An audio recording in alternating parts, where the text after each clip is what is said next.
Shalom, salam sejahtera bagi Bapak Ibu Saudara-saudara, anak-anak yang dikasihi oleh Tuhan Yesus Kristus.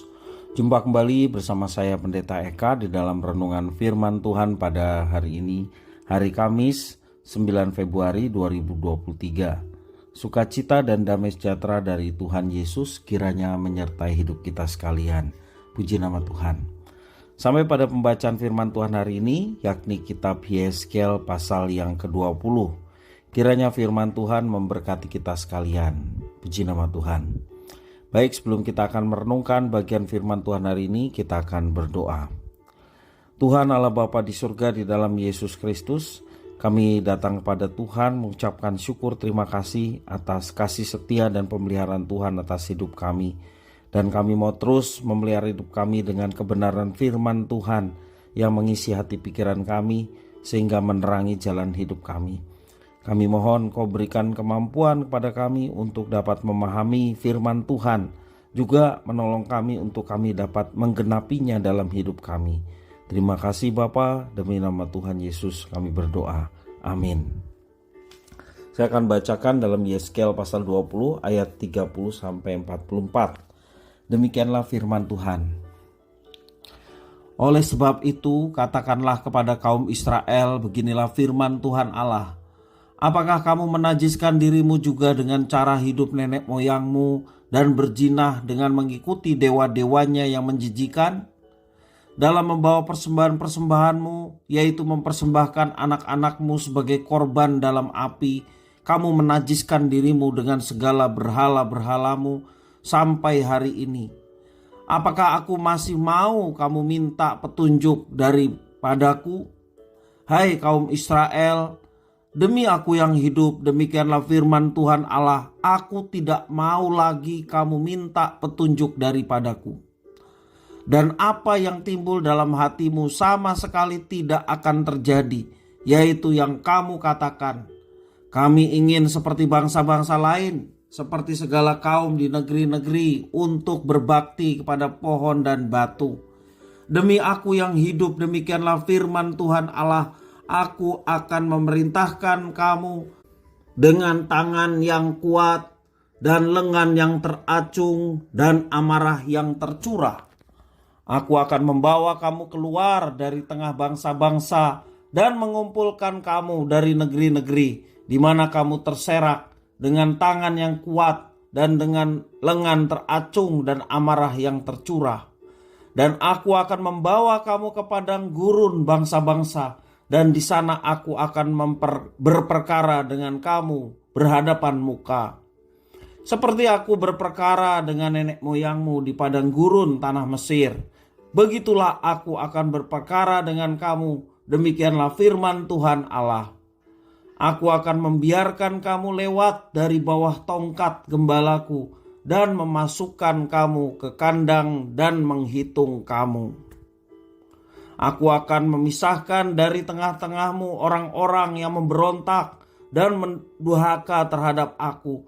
Aku akan membawa mereka keluar dari negeri, tempat mereka tinggal sebagai orang asing. Tetapi di tanah Israel mereka tidak akan masuk, dan kamu akan mengetahui bahwa akulah Tuhan. Hai kamu kaum Israel, beginilah firman Tuhan Allah. Biarlah masing-masing pergi beribadah kepada berhala-berhalanya, tetapi kemudian kamu akan mendengarkan aku dan tidak lagi melanggar kekudusan namaku yang kudus dan persembahan-persembahanmu dan berhala-berhalamu. Sebab di atas gunungku yang kudus, di atas gunung Israel yang tinggi, demikianlah firman Tuhan Allah, di sana di tanah itu segenap kaum Israel dalam keseluruhannya akan beribadah kepadaku. Di sana aku akan berkenan kepadamu, dan di sana aku akan menuntut dari kamu persembahan-persembahan khususmu dan sajian-sajianmu yang terpilih, segala yang kamu kuduskan. Seperti kepada persembahan yang harum, aku berkenan kepadamu pada waktu aku mengeluarkan kamu dari tengah bangsa-bangsa dan mengumpulkan kamu dari negeri-negeri di mana kamu berserak. Dan aku akan menunjukkan kekudusanku kepadamu di hadapan bangsa-bangsa. Dan kamu akan mengetahui bahwa akulah Tuhan, pada waktu aku membawa kamu masuk ke tanah Israel, ke negeri yang dengan sumpah telah kujanjikan memberikannya kepada nenek moyangmu. Di sana kamu akan teringat-ingat kepada segala tingkah lakumu, dengan mana kamu menajiskan dirimu, dan kamu akan merasa mual melihat dirimu sendiri karena segala kejahatan-kejahatan yang kamu lakukan. Dan kamu akan mengetahui bahwa akulah Tuhan pada masa aku, oleh karena namaku tidak mempermalukan kamu selaras dengan tingkah laku yang jahat dan busuk. Hai kaum Israel, demikianlah firman Tuhan Allah. Bapak Ibu saudara-saudara yang dikasihi Tuhan, hukuman Tuhan Allah bukan hanya ekspresi cinta kasih kepada umatnya, tetapi juga bentuk pemurnian. Tuhan Allah murka terhadap umatnya karena mereka telah melanggar dua perintah. Perintah-perintah apa saja yang mereka langgar? Yang pertama, mereka dengan sengaja mengikuti perilaku leluhur dan berzina rohani dengan dewa-dewa bangsa-bangsa asing. Perzinahan rohani sama artinya dengan menolak Tuhan sebagai Allah mereka.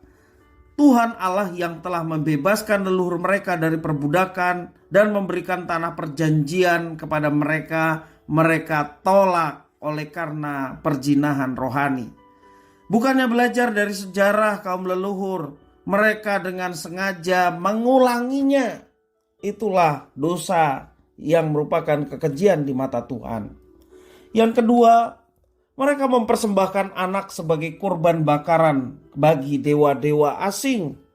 Sama seperti bangsa-bangsa lain yang juga mempersembahkan anak manusia untuk dewa-dewanya. Itulah kekejian yang juga dilakukan oleh bangsa Israel.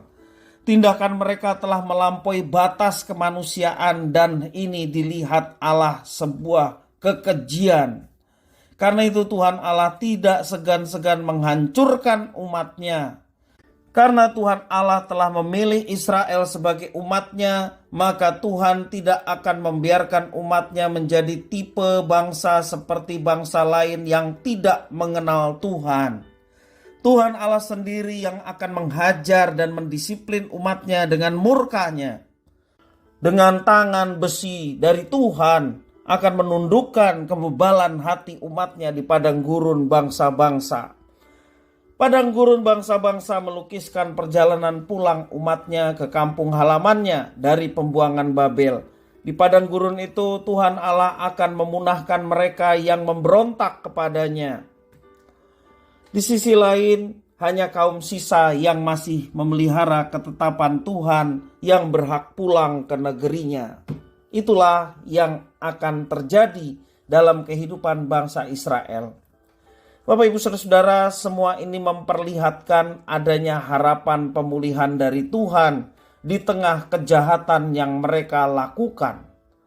Tuhan yang telah menghukum mereka, tetapi Tuhan juga yang menyatakan kasih-Nya. Sekali lagi hukumannya bukan saja menyatakan murka terhadap kekejian yang telah mereka lakukan, tetapi juga sebagai pendisiplinan untuk mereka kembali kepada Tuhan dan meninggalkan segala kekejian yang telah mereka lakukan di hadapan Tuhan. Dan ini memperlihatkan bahwa Tuhan mengasihi dengan memberikan pengharapan kepada mereka akan pemulihan keadaan.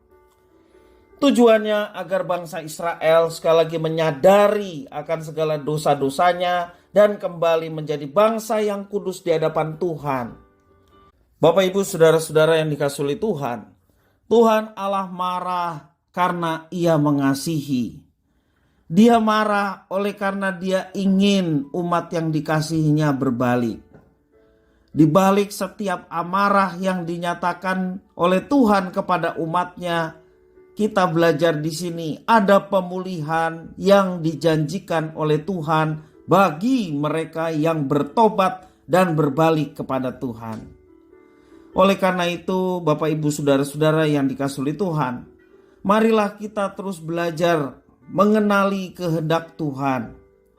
Ketika kita sudah menyimpang, bahkan menyimpang jauh, baik ketika kita menyadarinya atau tidak menyadarinya. Dan ketika tahu bahwa apa yang kita kerjakan sudah menyimpang dari jalan Tuhan, segeralah kembali, segeralah bertobat dan kembali datang kepada Tuhan. Dia yang penuh kasih dan pemulihan akan menerima setiap pribadi-pribadi yang bertobat dan datang kepada Tuhan. Bertobat artinya menyadari bahwa apa yang dilakukan adalah salah dan bertekad untuk meninggalkan kesalahan itu dan melakukan satu tindakan yang menyenangkan hati Tuhan. Bapak, Ibu, saudara-saudara yang dikasihi oleh Tuhan, ketika kita menyadari akan kesalahan, sekali lagi firman mengajarkan bertobatlah. Dia Allah yang murka terhadap segala dosa. Dia yang marah terhadap segala tindakan yang tidak menyenangkan hatinya. Tetapi dia juga Allah yang memberikan pengharapan akan pemulihan. Karena itu selagi masih ada kehidupan, jangan sia-siakan kesempatan hidup kita untuk terus hidup melawan Tuhan, untuk terus hidup memberontak pada Tuhan seperti bangsa Israel. Dikatakan firman Tuhan, bagi mereka yang tetap menyembah berhala-berhala dan tidak mau dengar-dengaran akan firman Tuhan, mereka akan mati dan tidak melihat janji Tuhan yang sudah disediakan. Marilah kita melihat janji Tuhan. Kita bertobat dari segala dosa-dosa kita dan kita berbalik kepada Tuhan, mengikuti apa yang Tuhan mau. Percayalah, Tuhan yang pengasih, Dia memberikan pengharapan pemulihan. Itu pasti bagi setiap orang yang percaya. Dan hiduplah seturut dengan kehendaknya, maka kita akan mengalami tuntunan dari Tuhan. Kiranya firman Tuhan memberkati kita sekalian. Mari kita berdoa. Tuhan Bapa di surga, terima kasih atas firman Tuhan. Mampukan kami untuk dapat mengerjakannya dalam hidup kami. Ketika Tuhan menegur segala kesalahan dan dosa kami, dengan segera kami mengakuinya dan mohon pengampunan dari Tuhan. Dan kami boleh mendapatkan pemulihan untuk hidup berkenan kepadamu. Terima kasih Bapa atas firman-Mu. Demi nama Tuhan Yesus kami berdoa. Haleluya. Amin.